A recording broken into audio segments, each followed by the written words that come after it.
Okay, welcome back to the channel again. This is Roberto with Full Curl Precision, continuing a little bit of the journey about understanding the physics and science behind the designs that you often see inside rifles, rifle barrels, rifle materials, different things that add up to achieving certain results. And so for this one, we're just talking about simply the actual shape of the rifle groove. Now, common is a square type cut. There are a little bit variations. There's even like a trapezoidal where they'll come up like this and they'll come up at a slight diagonal and come down.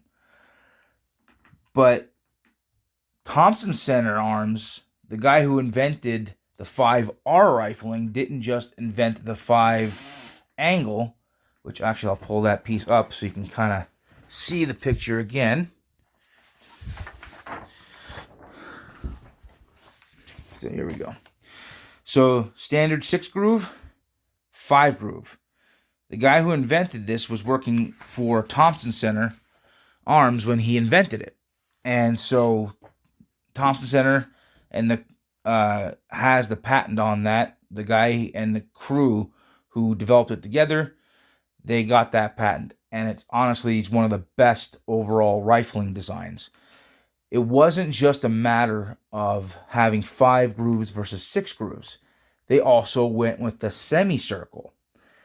And just like the number of grooves affects your velocity because there's less resistance, the shape of the groove also does. So if you were to take, like, just for simplicity, a shotgun barrel, which has no resistance in it at all because it's a smooth bore, you can get some screaming fast velocity. If you were to have a rifle barrel that had no grooves in it whatsoever, next to one that has one, you're not going to get any good accuracy because it's like throwing a knuckleball. But your velocities would be insanely fast because there's very little resistance. There's less surface area on a smooth wall than there is whenever you add a shape. And whenever you do so you have the bore of the barrel, and then you have your groove. Every time you move this up, you add surface area. The more surface area you have, the more resistance to movement you have. It's kind of the same principle as having really wide tires on a sports car. So here you can see, here's a basic square cut style groove. Here's the semicircle. And then so you can kind of get the idea, look at how much smaller the surface area is on the cross section. So you have less distance on the semicircle than you do on the square cut. So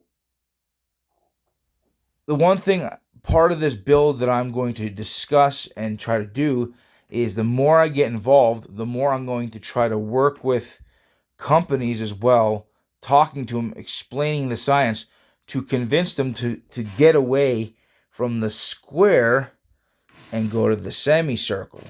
Because if you're going to build a rifle, regardless of barrel length, but especially if you're going to build a short-barreled rifle, you need all the advantage and help you can get to achieve the best velocities out of that short barrel.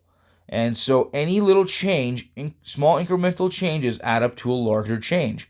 So the type of powder you're using in your case, the type of bullet, the bullet shape, the powder reservoir size, the barrel length, but also the number of grooves along with the shape of the groove.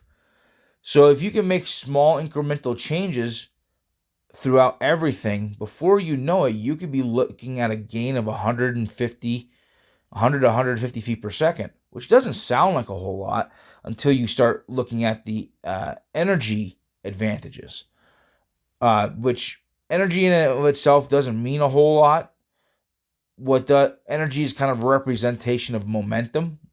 So the ability to really sink in, punch deep, expand, create a good wound channel, and exit. That's always the idea.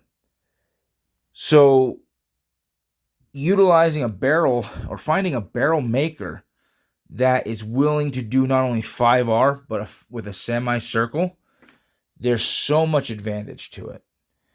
And part of that is due to not only the distance, but because rounded material, it's easier to move material around a rounded shape than it is to move it around a square shape. And it's kind of like, if you think about it in terms of like hitting a piece of metal with a hammer, like a ball peen hammer, one end is rounded, one end is flat. But if you hit, let's say, the panel of a car with the flat side of that ball peen hammer, pay attention to it. You don't really get a square dent. You get a rounded dent. So the material itself, whether it's lead or copper or steel, naturally wants to form around rounded objects more than it does want to form around square objects.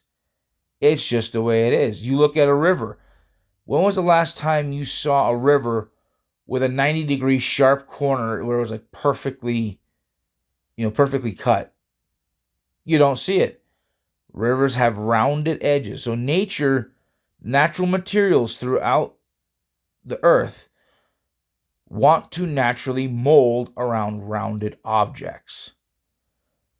So engineering, doing it smart and with a lot of foresight and paying attention, it is best to have not only less grooves, but grooves that allow the material to mold around it with less resistance. Less resistance leads to better velocities. So by adapting to less grooves and a rounded groove, the semicircle, you can actually achieve a lot of the same velocities that you are currently getting, but you can do it with less powder. And less powder means more efficient, which means your ammunition costs are cheaper. So there's a lot of advantages. Again, small incremental changes that add up to make a big change. Yeah, I can make one big change, but it doesn't really mean as much as trying to be as efficient as possible. Because the idea is to utilize as much as you can with the least amount of material, which is great because when you add that into consideration, things like cost factor, I can throw twice the amount of powder at something, but it doesn't mean it's going to suddenly become less expensive. It's going to become more expensive. It's also going to be less fun to shoot because of the amount of recoil. So that's one thing I plan on doing when it comes to developing this rifle, working with companies, getting to that point. At some point, I'll probably set up a Patreon.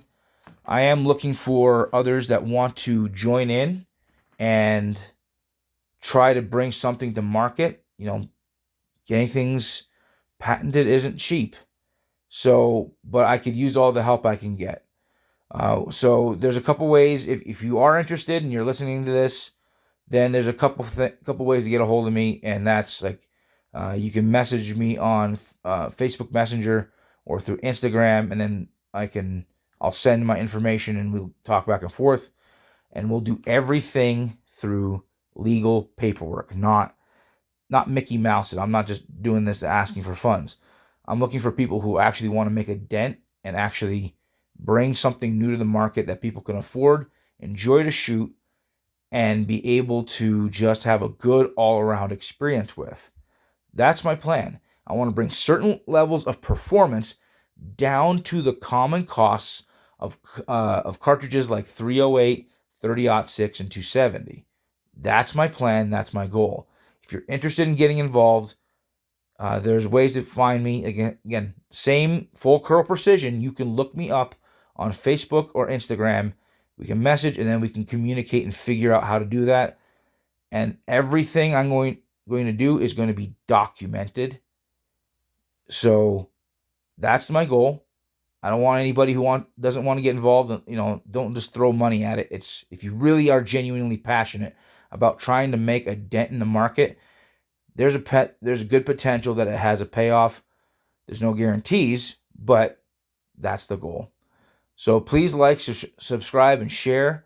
If you're interested in trying some endeavor, or at a minimum, if you're just interested in trying to develop hand loads and you live in Southwest Montana, we can work on that. Or if you want some help in engineering your own cartridge for your own purposes, I don't mind doing that at all. So we can work on that together if you want. And either way, I hope you like, subscribe, share, and keep following, because I'm trying to really make this to be something that people can really, really enjoy. Well, we'll talk to you later.